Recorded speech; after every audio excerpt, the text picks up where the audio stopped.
நாங்கள் அனைவரும் அன்னையின் திருத்தலத்துக்கு வந்து கடலில் குளித்து எங்களுடைய கடனை தீர்க்க ஆலயத்தை நோக்கி சென்று கொண்டிருக்கின்றோம்.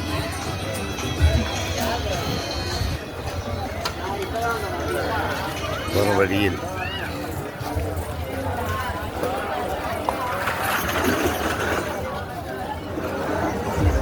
நாங்கள் சென்னை அயனாவரத்தில் புறப்பட்டு 9 நாள் பயணத்தை முடித்து கொண்டு வேளாங்கண்ணிக்கு நேற்று இரவு வந்து சேர்ந்தோம். மறுநாள் இன்று நாங்கள் பொருத்தனை செலுத்தி இந்த மாதிரி எங்களை நோக்கி இன்னும் வந்துக்கிட்டே இருக்கிறாங்க. சொல்லுறதுக்கு வார்த்தை இல்லை. ஆனால் பாருங்கள், நீங்களே இன்னும் வேகமாக வந்து நிற்கிறாங்க. நிறைய தொழுவாகவும் இருக்குது வண்டிங்க. இவங்களாம் இது வந்து எந்த ஊர்? அரசனூர் கிராமத்துலேருந்து வந்திருக்குது. இது எந்த ஊர்னு தெரியலை. இதோ ஒருத்தர் வராங்க, அம்மா இதோ உன் தாய் மாதிரியே வாழ்க.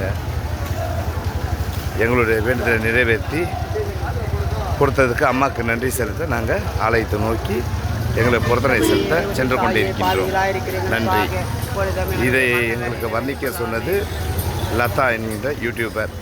அவங்க தான் எங்களை வந்து ரொம்ப என்கரேஜ் பண்ணி, அந்த மேடம் எங்களுக்கு ரொம்ப ஒரு உறுதுணையாக இருந்து எங்களுக்கு இதெல்லாம் எடுங்க, இதை எடுத்து எங்களுக்கு அனுப்புங்க அப்படின்னு பாருங்கள். இதெல்லாம் கோயிலும் வராங்க. அந்த லதா அம்மாக்காக அவங்க வைத்து கொண்டிருக்கிற 19,500 சர்க்கரைக்கும் அவங்களுக்கும் சேர்த்து நாங்கள் அவங்களுக்காக நாங்கள் வேண்டிக்கிறோம். அவங்களுடைய குடும்பத்தினருக்கும் ஒவ்வொருத்தருக்கும் நாங்கள் வேண்டிக்கிறோம். இதுதான் எங்களுடைய வேண்டுதலை இன்றைக்கி நிறைவேற்றி நாளைக்கு சாயந்தரம் கொடியேற்றத்தை பார்த்துட்டு நாங்கள் ஊருக்கு கிளம்புவோம்.